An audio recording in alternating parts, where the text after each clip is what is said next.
What's up, guys? It's Young Trace here, and today I'm going to be talking about Kenny Golladay, the most underrated wide receiver in the league, in my opinion. He does not get talked about. Really, the Lions just don't get talked about at all, and really, it's just because of bad management and coaching. But the Lions have the talent, the players there, and I think Kenny Golladay is one of the best wide receivers in the league, probably top 5, 6-ish. I might be missing some names, but after watching these highlights, I realized really how great of a season he had. I mean, Kenny Golladay made the Pro Bowl this year.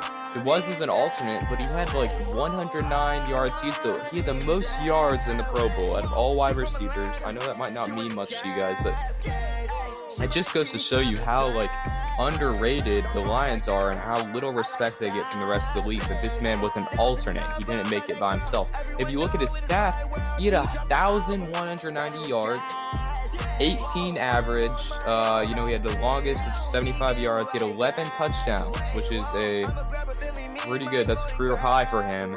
I mean, yes, there are a lot of wide receivers that have put up similar numbers. A.J. Brown was one who did this his rookie year. I'm a Titans fan, so I brought him up. He had 1,000 yards too. But if you're looking at these catches, Kenny Golladay is doing this. Keep in mind, guys, Matthew Stafford was injured this year. They were doing it with some guy named David Blount, or I think that's his name. He'll be out of the league in a year. I mean, Kenny Golladay is being passed by different quarterbacks every game. And he was overwhelmingly the best player on the Detroit Lions this year. And he was the most consistent player on the Detroit Lions this year. You can count on him every game, every time.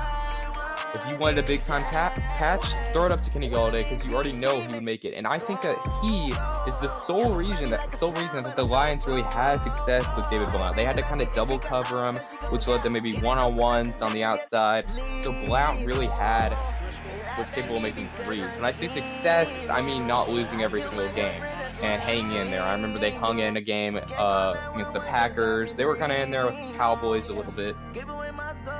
But this is going to move me to, why do the Detroit Lions not get any respect?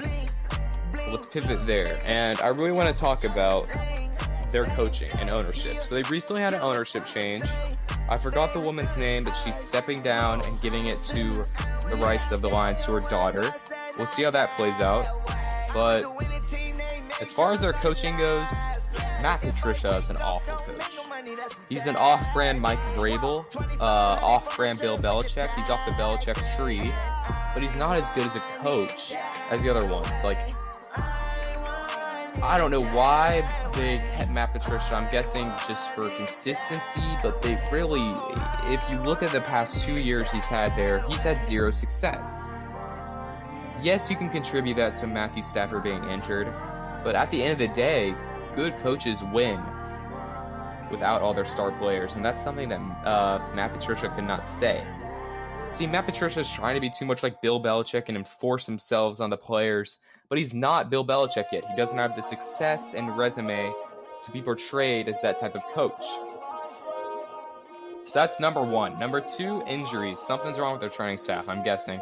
Or these players are just way too injury prone. Matt Stafford is a good quarterback. I put him in the Matt Ryan type realm where they won before. They can win. Matt Ryan did make it to a Super Bowl. He had an MVP year, and now he's extremely underrated. Matt Stafford's that kind of same way. The reason why he hasn't won is because of the pieces around him. Kenny Golladay is his only good wide receiver. They gave up on Golden Tate. I mean, Golden Tate had a good year. He's out of his prime. Marcus Jones is out of his prime. They're paying these guys too much. And they're trading away good corners. This is something that doesn't make sense to me. They traded away their best corner, Darius Slay, and they went and drafted a corner this year just to fill that piece. It doesn't make sense. So, yeah, I mean, the Detroit Lions are a mess, guys, when I say that. But I have high hopes for them this year, and I'm really looking forward to it. So I just want to talk about I haven't been uploading as much lately. That will change. You'll see more from me. So see you guys. I'm out.